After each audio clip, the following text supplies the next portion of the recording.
You know, we all know how critical and vital agriculture is in South Dakota. But it's also the culture that we have in our state, and it's just really who we are. And so it's so great to have the only governor and lieutenant governor in the nation that are farmers and ranchers. And so they really do understand the ups and the downs, the challenges, opportunities, all of that we face in agriculture. So we couldn't be more fortunate to have them leading us with that agricultural background. So with that, would you please help give me a warm welcome to Governor Kristi Noem.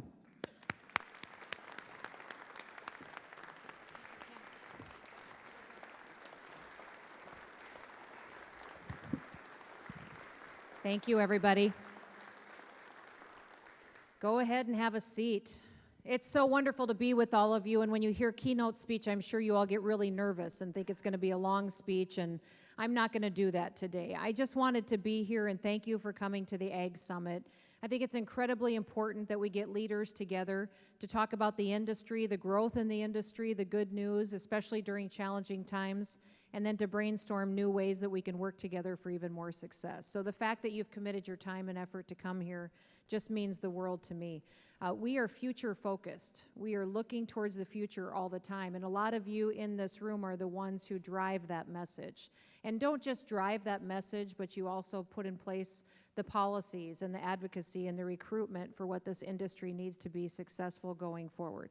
So I'll share a few thoughts, but then I'm going to see if you have any questions specifically for me, because we've got a small enough group we can do that, and I always prefer that to giving big speeches. Does that sound okay? It's a deal. Perfect. Well, I wanted to bring greetings from the Lieutenant Governor as well. He was here yesterday. I hope you had the chance to visit with him a little bit. I wanted to share some of the things we're working on as a state, and then and give you some insight into where we're going, and hopefully plowing the way forward for the next generation of producers to come forward and to be successful in the state of South Dakota.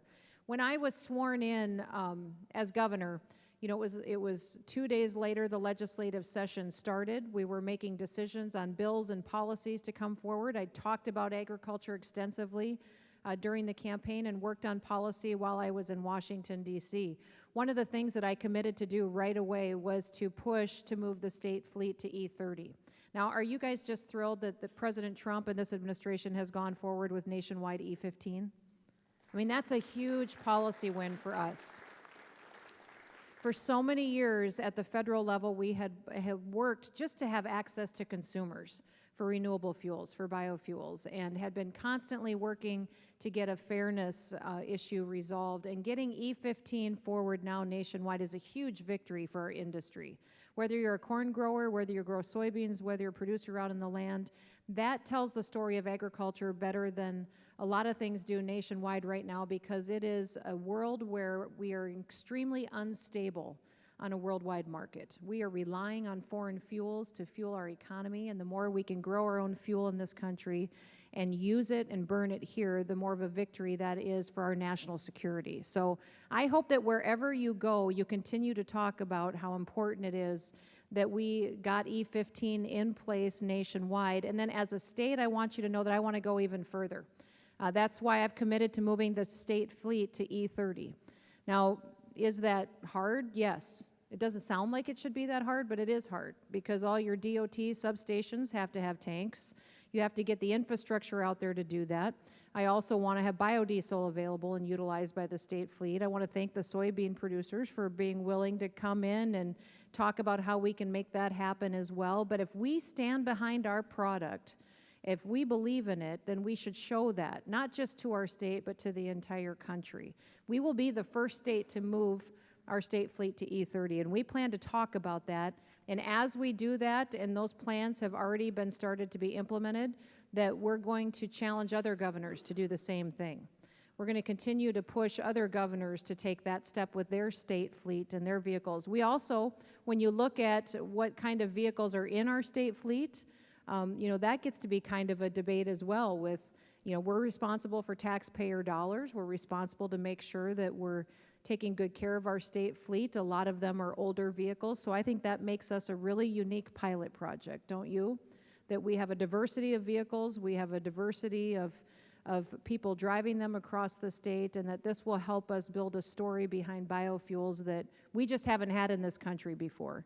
And then we can use that to continue to sell our product across the country. So I hope you're excited about that, because I am. We're making sure that we're doing it right.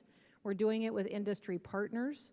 We're making sure that we have not just the growers, but also the processors and those within our state government and those facilities all on board and doing it correctly so that it can be successful. Now, most of you have probably heard that we had some changes within the Department of Agriculture and our government's Office of Economic Development as well. We have economic development projects that happen all over the state, and with ag being our largest industry, we wanted a huge focus on ag processing, ag new developments and economic opportunities in counties. And so what we did was streamline that effort and put our ag development representatives in the Governor's Office of Economic Development. I've had people ask me why we moved them over there. And that's because we had tools in economic development that ag producers weren't able to access, that they weren't accessing in order to get them established in certain counties. Now that we have streamlining, we'll have efficiency. We've got ag experts in the Office of Economic Development, and frankly, I love it, because in economic development now, in that office, every single day they're talking about agriculture. And that wasn't necessarily happening before. With it being our largest industry, we wanted every single person in that office recognizing the huge opportunities we have to add value to our commodities. So while the Department of Ag is working in partnership with the economic development team like they never have before, I'm just so proud of the leadership that we have there and the cooperation that we have there and the knowledge and the tools that they're all using to make sure that agriculture stays number one, that it's the focus of our projects and our tools that we have at state government to get those projects going and being successful going forward. Now also, as a state, we have an opportunity to continue to be advocates for trade, for good farm policy. What I recognize so often is that policy is still moved by those individuals who show up. When I worked in Congress for you, I had the opportunity to be a part of drafting, putting together and finalizing 2 farm bills. In Congress, there's very few farmers and ranchers. In fact, there was less than 26, I think there's 26 or 27 of us there when we were out of the 535 when we were drafting the last farm bill. It was critically important to have people there with knowledge on agriculture. What I'm finding today is that many times the administration and Congress turns to governors for support as well. When we need flexibility in programs, when we need flexibility in how our safety nets work, they do come and they ask governors to stand behind and with them as well to get that done. Recently, I and other governors have partnered to push Congress to ratify the USMCA agreement. They need to get that trade agreement finalized. And I worked on that with the administration, but to get Congress to ratify that and build that kind of support, I think, is incredibly important. So just know that governors across the country that are heavily influenced by ag industries in their state are working to make sure Congress gets the message about how important it is to open up new markets and to modernize the past agreements that we've had as well. We get USMCA finalized and ratified. It's a big victory for agriculture, but it's even a huge victory for our dairy industry. I hope you recognize that. And with the more investment that we have in South Dakota in dairy, it's critically important that we level those playing fields, give us more access to markets where we haven't been treated fairly, and get it across the finish line going forward. Now, most of you have probably heard that I started a habitat program. Have you heard it a little bit? It's been a little bit interesting. I'm kind of surprised a little bit. It's been one of those things that people have a lot of questions about, but let me tell you why I'm passionate about habitat. Because we have to have habitat out here to not only give producers an actual option to have diversity on their landscape, but to preserve our way of life and the hunting and fishing economic opportunities that we have in front of us. Hunting and fishing and visitors who come here to enjoy that, and our kids and grandkids that get to grow up in this wonderful state that we live in, is declining. And most of the statistics that we've seen on the state level, we've got less people hunting than we ever have before. We're selling less licenses than we have before, less fishing licenses, less people outdoors trapping, and less kids under the age of 18 than we ever have before. In fact, even just in duck licenses, we used to sell about 25,000 duck licenses. We're down to about 10,000 now. So I'm not happy with those statistics. First of all, because we have a big portion of our economy comes from our outdoor way of life. We're sportsmen. We like to be outdoors and enjoy that. And it's something that we've often been known for and why people come and visit our state. The second reason is that many times people are turning to landowners and those in agriculture and saying, well, it's their fault. They're the ones that are planting fence row to fence row and not leaving some diversity out there. And that's why our bird numbers are going down. And that's why less people are hunting. And I think that needs to change. I think that narrative is wrong. I think that many times the reason that producers aren't able to keep some land into grass and into habitat is because they have to cash flow their operation and be successful, pay their bills, take care of their family. And so the first time I asked for, and we did start the Second Century Initiative, and what it is a working lands program to allow producers to put marginal lands into a 5-year contract for habitat that they will get cost share on seeds, seeding it down, and a 5-year cash rent payment that they will be able to use some of those marginal lands that actually will cash flow and become a working portion of their operation going forward. We've never in this state before had a state-run habitat program that operated much like a federal CRP program. It's a short-term program, but it allows us some diversity out on those landscapes that we needed, and it also gives us an opportunity to help producers make it a viable option. Many times we expected farmers and ranchers to put in ground into habitat, recognizing that if they planted it, they could make some money off of it and help pay their bills. Well, now we're giving them an option to really focus on habitat as well. And I want to thank you also for your partnership in helping us keep more habitat out there in road ditches a little bit longer to help our nesting period as well. We made a little bit of a change and did some education on encouraging producers to wait until after July 10th to hay their road ditches, and DOT did that as well, so that we could allow our pheasants a little bit longer to nest in some of those marginal areas, especially in light of all the flooding and the low grounds that were filled with water this year. That all will make a difference as we make these changes and get more ground into habitat. It'll impact our wildlife and our ability to be able to see a difference in the amount of birds out there and encourage people getting outdoors. So I hope that you'll educate producers that that's available. We will have 4,000 acres of grass and habitat that will be planted here in 2019 as a part of that program. And I think it'll be a great way for us to continue to build that program into a long-lasting 5-year cash rent habitat program that producers can continue to advocate on. And it'll help them also with salinity in their soil. So it'll help get their soil back into shape as well if they've had moisture issues, which all of us know for sure that we're having some moisture issues out there this year as well.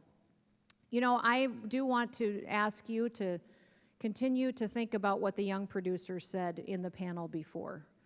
They gave us some good advice on what we can be working on as far as mentorships, ways that we can connect folks and producers so that we can transition operations if need be. I know we have producers that are looking to retire in South Dakota that are wondering who they'll pass their operations to. Be brainstorming as commodity organizations, as those involved in the industry, about ways that we can help with legal fees, we can help make those connections, ways that we can maybe drive down some of those costs of transition. I think that would be incredibly beneficial to do so. Ways we can promote 4-H and FFA in our school districts, ways that we can increase those opportunities, ways that we can offer more degrees at our universities that support the kind of jobs that we need here in South Dakota, ways that we can get those that have that education, that degree that we need to support an industry here that would support our agriculture producers, I think is incredibly important. So we need you to continue to show up and to tell the story of why it's important to always modernize and to keep giving our kids the opportunity to get the education they need to stay here in South Dakota, to raise their families here. My goal is that none of our kids leave South Dakota. And right now, a lot of our kids that go through our higher education system, for some of those degrees that they get, they don't have an option to stay here. And so I'm busy out there recruiting businesses to come here for those jobs that we don't have today. But I also am going to need help making sure that we have the degrees available and the education available for the jobs that we do have here today as well, and the opportunities so that we don't miss out on them in the future. And as long as I'm talking about families, I just want to touch on foster care, and you're probably thinking it's strange that the governor would stand up at an ag summit and talk about foster care, but I grew up on a farm and ranch, and I grew up with a foster brother, and it completely changed our lives. And I just want to encourage all of you that if we're going to continue to focus on what a wonderful state we have and opportunities and success, kids can't be successful if they don't have a family, if they don't have people around them that support them, that love them. We've got a lot of kids in our foster care system that don't have a stable place at home. They're in the middle of a crisis or they have trauma, and they need people to love them through that and open up their home. So if you can think of ways for your organization to just talk a little bit about foster care and the ability. We have kids in our foster care system that are eligible for adoption that we can't find homes for. If we have the opportunity to have children in South Dakota that we could have in a loving home that helps get them through that challenging situation and get them into a permanent family, that's not just a victory for that child. That's a victory for our state. And that's a child that probably will completely have its life turned around because somebody made a little room for them in their home and decided that they could help them get the family that they've always wanted. I know that many times when we grew up, I had a foster brother that was older than me. When he came to be with us, he was 12 years old. He'd been through incredible trauma, and we didn't know it. And so the fact that we've got some changes in our foster care system we need to make to help families deal with what some of these kids have gone through, but also to support foster families, we're doing that at the state level. And so if you know of families or have the chance to talk to families who might consider that, there's a real need, and I'm going to ask you to do that. You can go to our website if you want to learn more.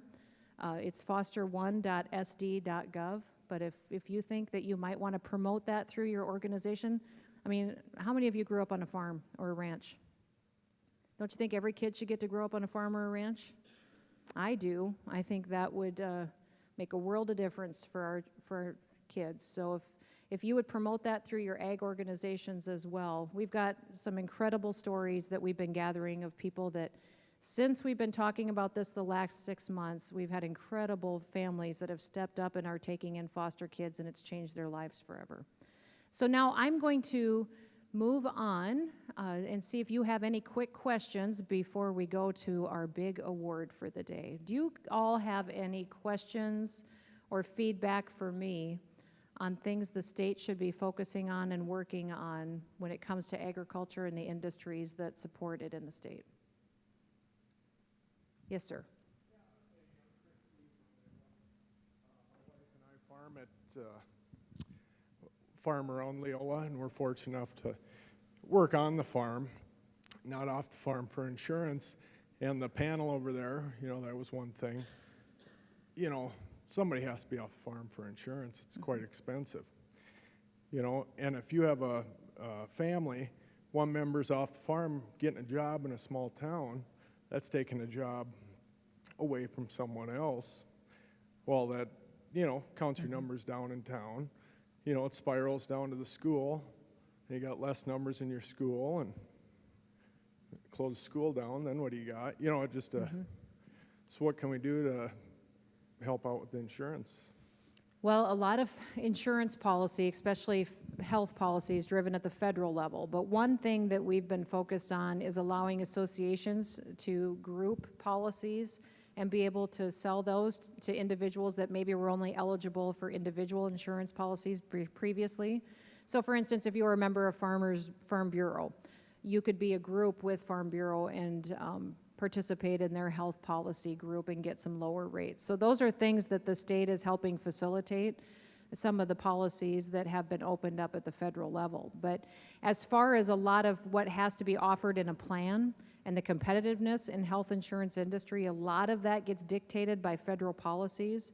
but the state should take the tools that are there and try to create more opportunities for creating groups. So I know many times we've had different organizations come to us and ask if they can form different groups to buy group policies and in the health area to drive down those prices, and that is something that we're pursuing.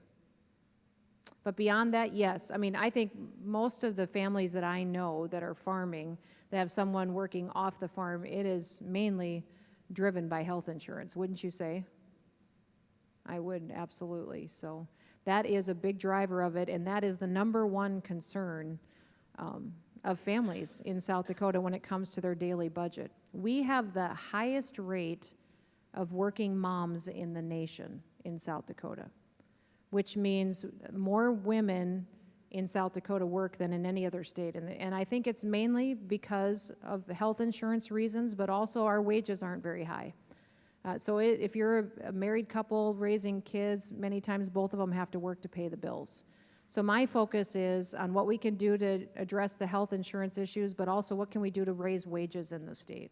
And we do that by growing the economy, by recruiting businesses that also pay those higher wages. A lot of times we've recruited businesses that create jobs, but we don't always focus on what kind of jobs we're recruiting. We have a unique opportunity because of precision ag, because of the investments the legislature has made, and the technology investments. And you've probably heard me talking about my broadband initiative that we've got going on right now too, getting internet access to every corner of the state. All of that allows us the opportunity to create new businesses in every corner of the state that we haven't had before.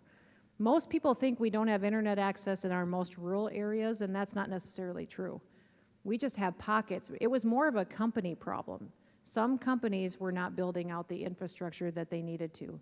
Now, it's hard to recruit. How do you as producers on your farm or your ranch do business if you don't have internet access? How do you get access to markets? How do you sell your commodities? How do you just can't. So that's one of the things that the state is really focused on, is making sure that we get that kind of infrastructure, recruit those jobs, which will give us more opportunities to drive down other costs. Other questions? Thank you, Governor Noem, for your support of production agriculture. And we look forward to the programs that are coming under GOED. We know that all of production agriculture is where we get our growth.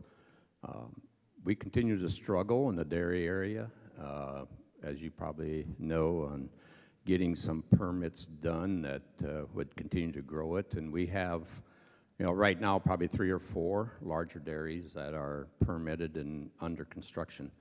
But we welcome what has been done, and we look forward to continued support on getting that permitting done so that these further business structures can supply the milk we need for our production. And we are really anxious to continue to see the growth. We're the envy of the nation as far as percent growth in dairy. And I speak for dairy, but the growth in hog confinement barns and stuff that makes it possible for these young producers to have a kind of guaranteed income without the risk when they're doing production agriculture on the land. So thank you. Yeah, Marv, I appreciate you talking about that too, because we have huge opportunities in front of us, and we do have tools in our GOED department that are really helpful in making sure that these facilities can be built, be successful, be done correctly, and we can be an example to other states on how we're supporting ag processing and ag development. I do hope that what people learn from South Dakota is that we have a process, we follow our process as it has integrity, and that we support agriculture. And so if there's ways that the state can further streamline that process, give guidance to counties, I want counties to know that the state supports these projects, that the state wants to see these, that this is how we continue to benefit families that live in their communities, their roads, their bridges, their schools. And so if there's more guidance that we can give, we like them being able to make those decisions, but we also don't want to see projects go away because of misinformation. So if there's ways that the state can do that and bring more clarity to projects, we'll be more than willing and happy to partner with you on that. Thank you. I'm Laura from Aberdeen, and I'd like to ask what your thoughts are on addressing stress in the farm and ranch, mental health resources, and professionals to help them, especially in their rural communities. Yeah. We've had, boy, these are challenging times. So we've got incredible challenges for producers. And I try to explain this to folks who haven't been involved in agriculture or maybe aren't tied to the family farm. But I said, it's something to be under financial strain for several years in a row. But what happens with us so many times is that you're often farming grandpa's land or great grandpa's land. And so you're not only sitting there looking at the inability to pay your bills or to find a solution that's completely being impacted by things out of your control, like international markets and weather, but then you're worried about not just letting down your kids and your spouse, but also your parents and your family legacy. And that's an extra burden, I think, of guilt and shame that farmers deal with when they financially struggle. So one of the things that I've done recently is partner with Avera. They have a farmer stress hotline, and I did some PSAs with them and talked about it, the fact that so many times in agriculture we get isolated, and we're working, we're not talking to each other about the challenges that we have, and if they know that there is a resource that they or someone in their family can call and say, hey, this individual is struggling. We are seeing a dramatic increase to our suicide hotline from farmers. Dramatic increase. I would say 10 times more than what we typically get. And it's not necessarily the farmer or the rancher that's calling in, it's a family member that's calling in on their behalf. So this is a time where we need to take care of each other. And if you can push out that farmer stress hotline to your memberships, to your folks that you work with, let them know they're not alone. Think of ways that you can support them. I know in my family members, everybody in my family is a farmer. And they feel so much better if we have a family dinner and can sit and talk. I've got one brother that doesn't like to talk. I got another brother that wants to talk all night long. And when he gets done talking with me, he says, oh, it's just so nice to talk to somebody who knows what I'm going through, or somebody who knows what I'm talking about, because he's a guy that overthinks the markets like you wouldn't believe. So we will be at 3 a.m. talking about the Asian market, which isn't always fun. So, but they're going through a lot of things and have a lot of thoughts that sometimes they just need to talk to somebody. So if we can figure out a way to facilitate that, I think it's incredibly helpful. And then if there are solutions we can partner on, we will do that. But we in agriculture get isolated, and we have to find ways to break that down and then recognize it's a little bit of a different situation because so much is out of our control. And we've got a lot of scams that are going on in agriculture too, and bad deception that's happened in different financing operations that we will do all we can to protect people. But a lot of this comes down to the human side of watching out for your friends and neighbors. But we can get you that farmer stress hotline if you'll start getting that out to individuals. It really is a great opportunity to have some accountability. Any other questions or comments? Well, I wanted to move on to our Ag Ambassador Award, and I wanted the opportunity to be here today specifically to speak about this man that I met years and years and years ago when we were just kids. But it was just a few months after my dad was killed in an accident. I was 22 years old, and I heard that there was going to be some people coming to Bryant, South Dakota to talk about building some kind of a soybean processing plant. And I remember telling my brothers at the time, I want to go down to Bryant and listen to these guys. I think this is a plant that we should be investing in, that we're not just farmers, that we should be investing in adding value to our crops back then. This would have been back in 94, 95. I think it was actually around January or so of 95 that this happened. We went down to Bryant and listened to the presentation, and Paul Casper was there talking about the opportunity that we had as farmers to add more value to our operations, to the crops that we grew, and to meet a need that we needed worldwide. And I was all in. Unfortunately, my brothers weren't.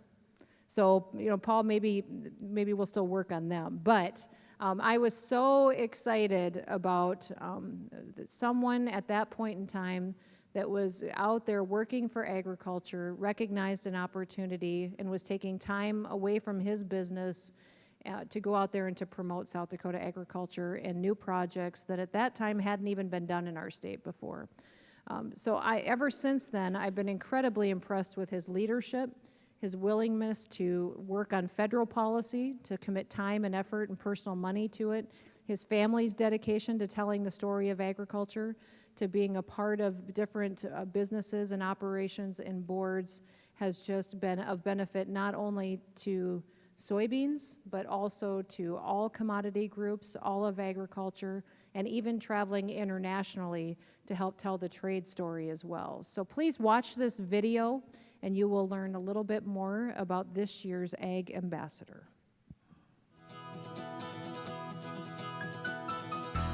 South Dakotans are known for being honest, humble, and hardworking people.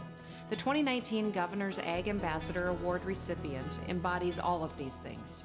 This particular Ag Ambassador has demonstrated these qualities through his work to develop and expand the soybean industry in South Dakota. These efforts resulted in the establishment of the state's first soybean processing plant. His positive attitude for the betterment of agriculture has left a mark on many communities, states, and even other countries. I am pleased to announce the 2019 Governor's Ag Ambassador, Paul Casper.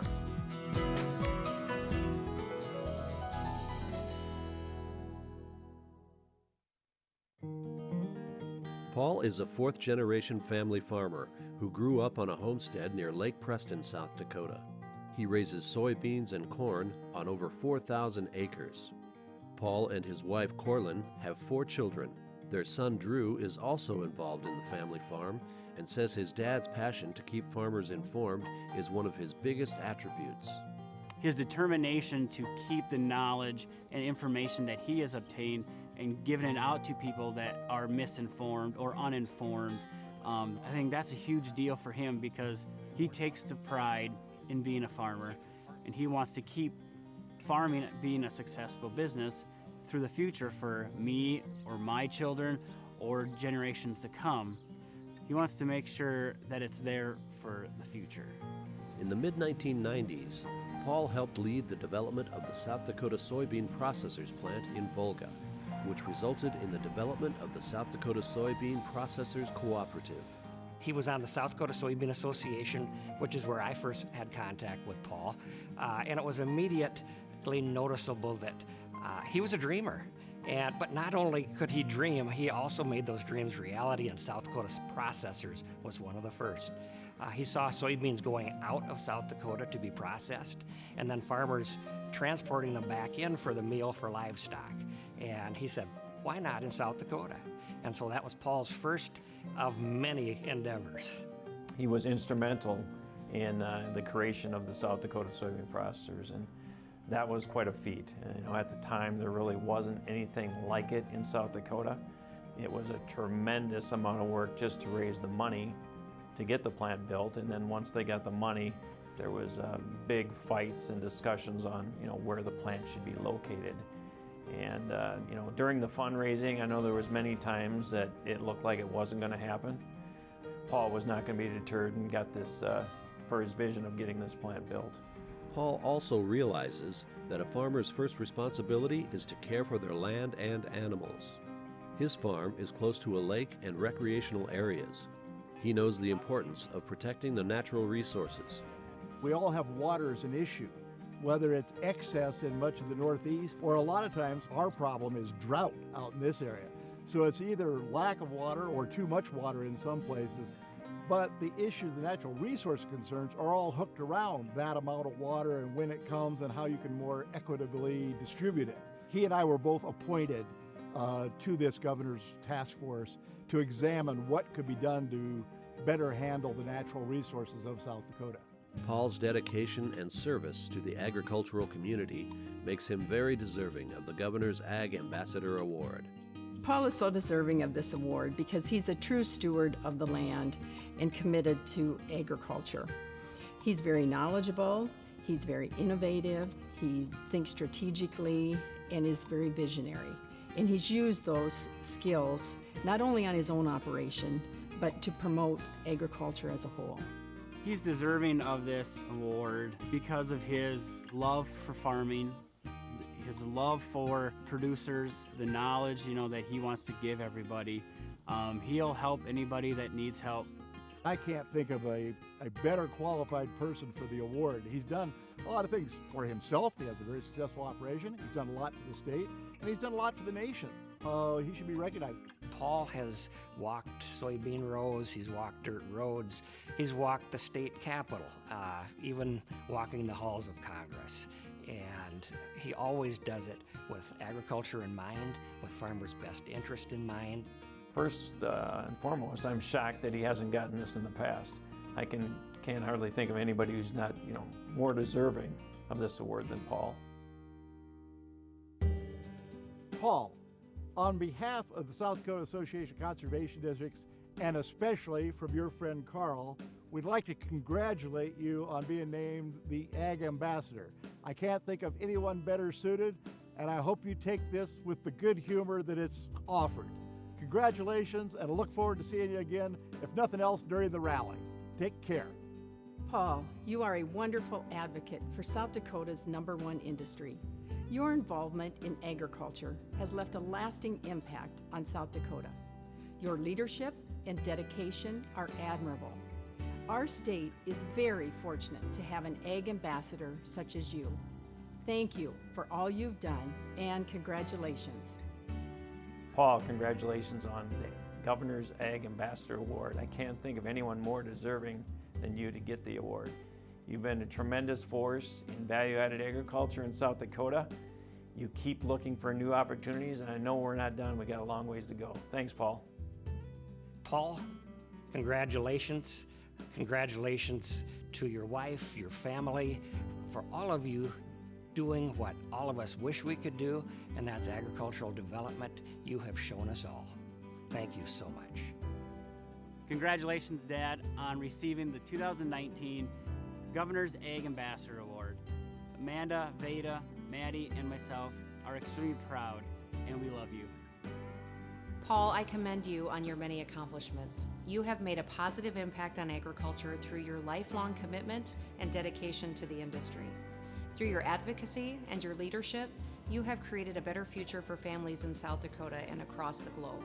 So thank you for your dedication to the soybean industry and your future-focused approach to ensure the success of agriculture in South Dakota. I am pleased to add the 2019 Governor's Ag Ambassador Award recipient to your list of honors. Thank you for all that you've done and continue to do to strengthen agriculture in South Dakota.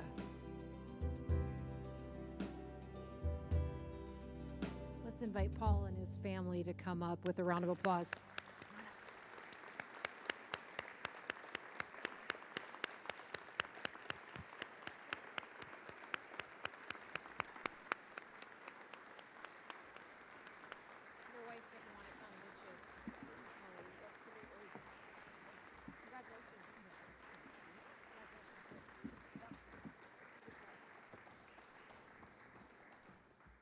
So, Paul, I'd like to ask you to share a few words, if you would. I think as an ambassador, you're probably well prepared. Governor Noem, Christie, thank you. Ag Secretary Veneman, Kim, thank you.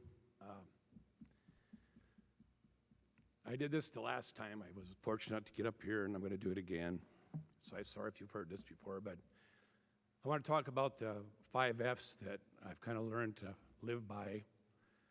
And, that probably as a teacher or a parent, if your kid's got 5 F's on the report card, you're not too happy about it. But I'm going to talk about them a little bit here. First of all, my faith in God takes care of my family when I'm gone, out and about. I got emotional last time I did this too. And hopefully God gets me back home. I've had some interesting things happen. If anyone that's traveled before a lot, you've all had some close calls, and I guess he's got stuff for me to accomplish and get done yet, so he hasn't taken me away from this earth yet. So I have had a couple close calls, and family, like right there with the faith part. Mom and Dad, thank you.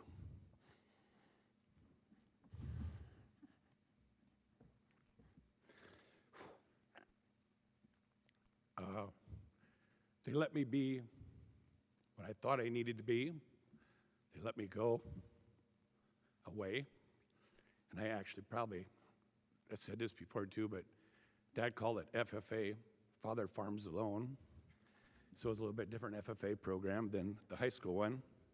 And he meant it in a loving way.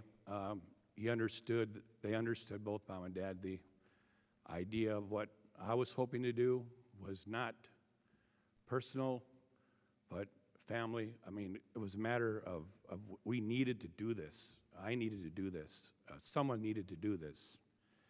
And so got involved. And the more I got involved, the more I could understand the impact that this had on all of us.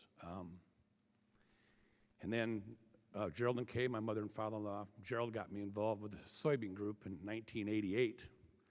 We went to our first convention, and we were just trying to learn how to raise beans at the time because we'd lost our barley contracts with Anheuser-Busch, and so we were looking for a different cash crop. And it kind of snowballed from there. And kind of brought up, if you're going to do it right. If you're going to be involved, not just half-cocked, being all in or not at all. And that's kind of how we did things.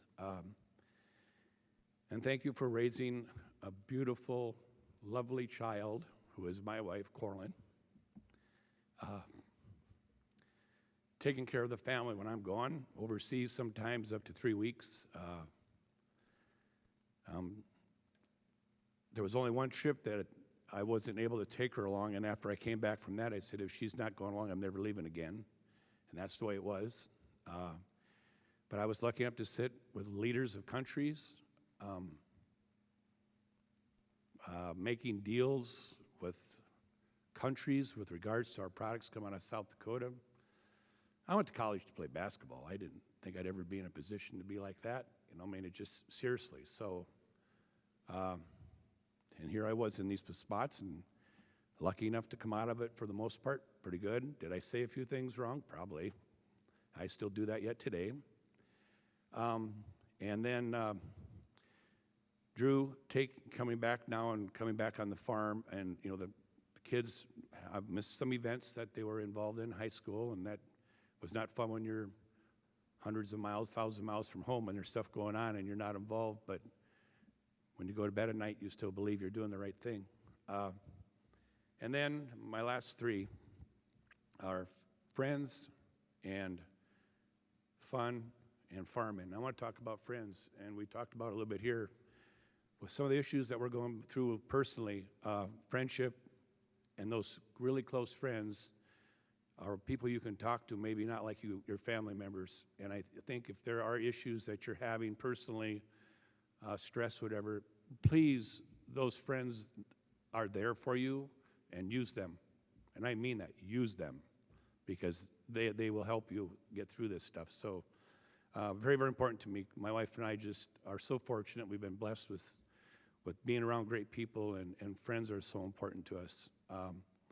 And we do like to have fun, and we hang around with people that like to have fun.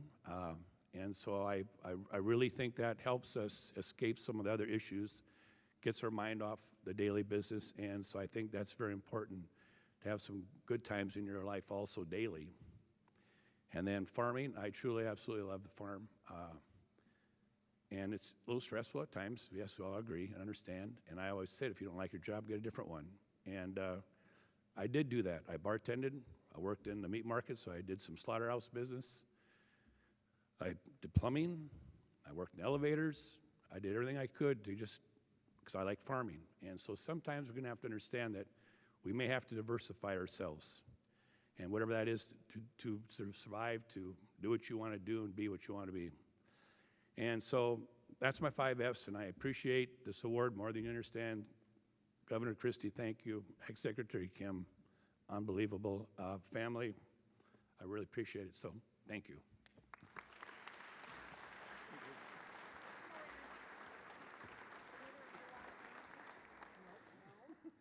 They don't want to talk, so we're going to take a picture. Come on up here.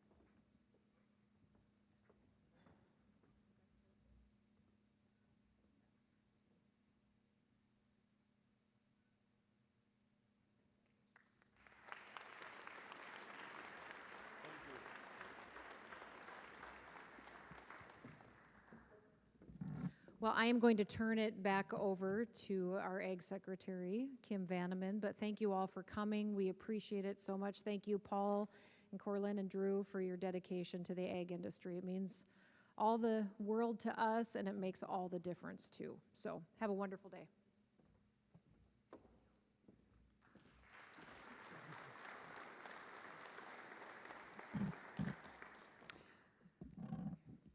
Thank you, Governor Nome, and thank you so much for taking so much time to be here today, to be able to moderate our next generation panel before lunch, and to be here to present this award to Paul. I would just like to ask everybody to give Paul one more round of applause. He is so deserving.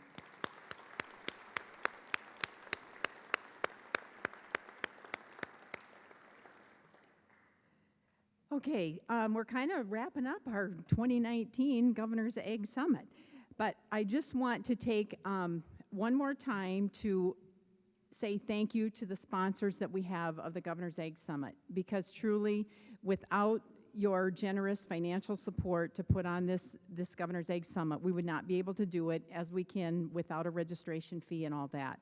So I would like to thank Bank West, BNSF Railway, Bayer Crop Science, Farm Credit Services of America, Farmers Business Network, First Dakota National Bank, First National Bank in Sioux Falls, Sanford Health, the South Dakota Ethanol Producers Association. So please join me in a round of applause for our sponsors.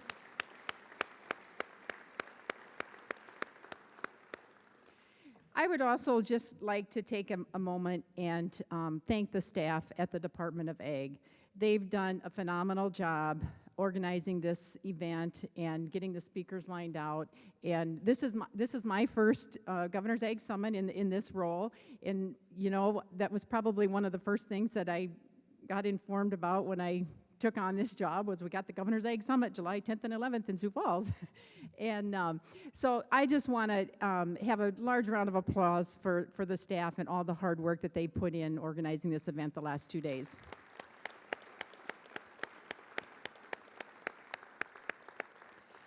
Just a couple reminders before you take off today. We do have, let's see, we're going to be having a workshop that will be in this room on the Emerald Ash Borer. So if you'd like to stick around for that, it'll take a few minutes to kind of get some tables reorganized in that, but that will occur in this room. And if you RSVP'd for the workshop with the Center for Food Integrity, that will be over in the room that we were in earlier this morning where the speakers were and all of that. So anyway, I just want to thank all of you for coming, being here in attendance these last 2 days. It's been very successful. I think we've gained a lot of knowledge and insight as to what we can do to continue to grow and promote and protect South Dakota agriculture for today and tomorrow. So thank you so much.